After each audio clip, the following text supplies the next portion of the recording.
बिल्कुल, देखिए मोनिका, जिस तरीके से न्यूज क्लिक नाम की जो संस्था है उसको लेकर सवाल उठाए जा रहे हैं, सदन में कहा जा रहा है कि चाइना से यहां पर फंड आता है और ये देश विरोधी गतिविधियां की जा रही हैं, लेकिन अभी कार्रवाई तो स्थगित हो गई है। किस तरीके से इस स्टेटमेंट को देखा जाए?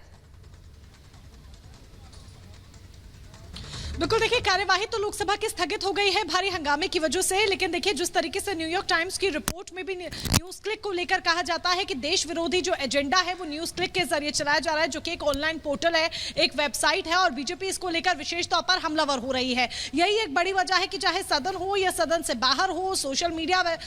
हो या फिर कोई और मंच ही क्यों ना हो, बीजेपी बार बार ये कहती हुई नजर आ रही है कांग्रेस चीनी भाई भाई, क्योंकि ये आरोप लगाया जा रहा है कि फंड रेज किया जा रहा है, फंड के जरिए सपोर्ट किया जा रहा है चीन की तरफ से, ताकि जो अपना राजनीतिक एजेंडा है वो राजनीतिक एजेंडा चलाया जा सके। यही एक बड़ी वजह है कि बीजेपी की तरफ से लगातार इस पर जो बयानबाजी है या फिर जो ट्वीट्स है वो देखने को मिल रहे हैं, और न्यूज क्लिक को लेकर जो हंगामा है वो विशेष तौर पर देखने को मिल रहा है। बेहद महत्वपूर्ण ये मुद्दा हो जाता है सदन में। देखिए अभी तक जिस तरीके से जो मुद्दे हम देखते आ रहे थे और जिन मुद्दों पर तमाम हंगामा, तमाम बवाल हो रहा था, अलग अलग बयानबाजी भी हो रही थी, राहुल गांधी को लेकर भी निगाहें टिकी हुई है, मणिपुर मुद्दा भी है, दिल्ली सेवा बिल भी है, इसके अलावा भी तमाम बिल, लेकिन इनके बीच में जिस तरीके से न्यूज क्लिक का मुद्दा आज प्रकाश में आ गया है न्यूयॉर्क टाइम्स की रिपोर्ट के बाद, उसके बाद सदन में भारी हंगामा होता है। पहले सुबह जब हंगामा हो रहा था तो 12 बजे तक के लिए कार्यवाही स्थगित हो गई, लेकिन 12 बजे अब दोबारा जैसे ही कार्यवाही शुरू होती है तो ये देखिए कुछ ही मिनटों के अंदर, ज्यादा से ज्यादा 5 से 7 मिनटों के अंदर अंदर कार्यवाही जो है वो दोबारा से स्थगित हो जाती है। और इस बार कारण रहा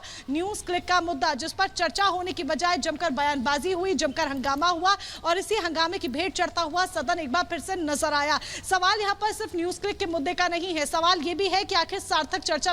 क्यों नहीं हो पाती है सदन में। कोई भी मुद्दा क्यों ना हो, चाहे जो भी मुद्दा हो, चाहे न्यूज क्लिक का मुद्दा हो, चाहे कोई अन्य मुद्दा ही क्यों ना हो, सदन में सार्थक चर्चा होनी चाहिए, ना कि इस तरीके से हो हल्ला, ना ही इस तरीके से बवाल, और ना ही इस तरीके से हंगामे की भेंट चढ़ता हुआ सदन आए, क्योंकि आपके हमारे हम एक आम आदमी के एक टैक्स पेयर के पैसे से सदन की कार्यवाही चलती है और यहां पर जनता के मुद्दों को लेकर चर्चा की जाती है। तो ऐसे में सार्थक चर्चा होनी चाहिए, ना कि बार बार। बिल्कुल मोनिका, लेकिन न्यूज क्लिक जो कि एक डिजिटल प्लेटफॉर्म है, जिस तरीके से ये खबर छपती है, ये मामला सामने आता है कि चीन से फंडिंग ली जा रही है, तो देश की सुरक्षा को लेकर के एक तो सेंध लगाना और ऊपर से देश के साथ कहीं ना कहीं इस तरीके से गद्दारी करना, उस पर लोकसभा में ये बहस होगी अगर 2 बजे बैठते हैं फिर से तो?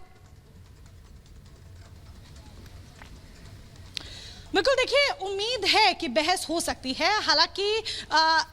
न्यूज क्लिक का मुद्दा ही नहीं, जिस तरीके से आज सुबह से मैं बार बार जिक्र कर रही हूं, राहुल गांधी पर भी निगाहें हैं, क्योंकि यह भी चर्चा यहां पर हो रही है कि राहुल गांधी बस कुछ ही देर में सदन में पहुंच जाएंगे, और फिर जब ब्रेक के बाद, यानी कि सदन जो स्थगित कर दिया गया है, तो उसके बाद जब दोबारा से कार्यवाही शुरू होगी तो इसका हिस्सा राहुल गांधी भी बन सकते हैं। तो यानी कि न्यूज क्लिक का मुद्दा तो चर्चा का मुद्दा रहेगा ही, जिस पर हंगामा देखने को भरपूर मिल सकता है, जिस पर चर्चा हो भी सकती है, लेकिन राहुल गांधी जब सदन पहुंचेंगे तब इस तरह का, देखिए राहुल गांधी के साथ ही ये मुद्दा जो है वो किस तरीके से उठता है और किस तरीके से उसको और तूल दिया जाता है, ये भी देखने वाली बात होगी। राहुल गांधी और न्यूज क्लिक का मुद्दा दोनों ही लगातार चर्चा का जो विषय है वो बने हुए हैं, और हंगामे का जो विषय है वो बने हुए हैं। अब राजनीतिक एजेंडे का आरोप लगाया जा रहा है, और ऐसे में अब सदन की कार्यवाही जब दोबारा से शुरू होगी तो उम्मीद है कि दोबारा से न्यूज क्लिक का जो मुद्दा होगा इस पर चर्चा हो सकती है। हालांकि कुछ ही देर में माना जा रहा है कि शायद अनुराग ठाकुर प्रेस कॉन्फ्रेंस भी कर सकते हैं, तो ये भी देखना होगा। बिल्कुल मोनिका, आपके पास वापस लौटेंगे, हमारे साथ जुड़ गए हैं अमित मालवीय भी बीजेपी से। अमित मालवीय जी, जिस तरीके से खबर सामने आई है,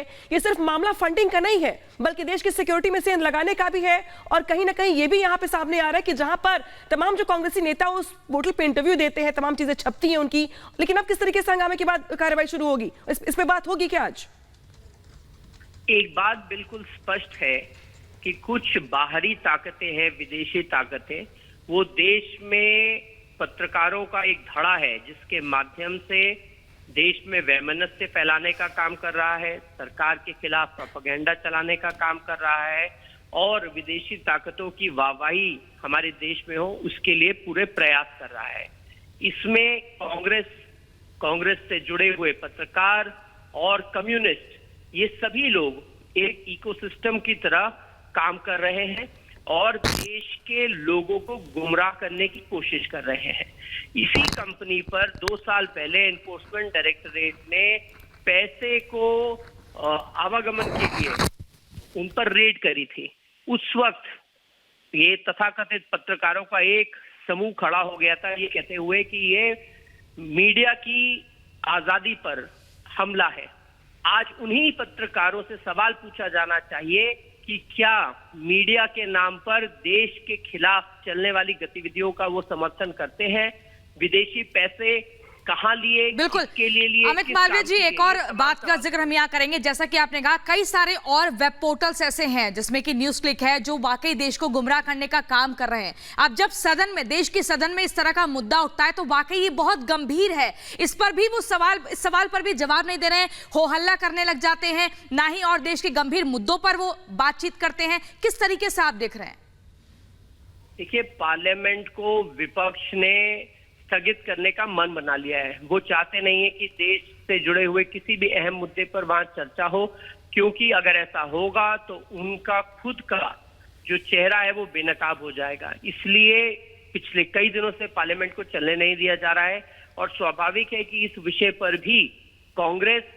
बहस नहीं होने देगी, क्योंकि जिन लोगों के साथ वो खड़ी है वही लोग इस पूरे चक्र में उनके साथ जुड़े हुए हैं। तो आपको ये समझना होगा और आपके श्रोताओं को भी ये समझना होगा कि कांग्रेस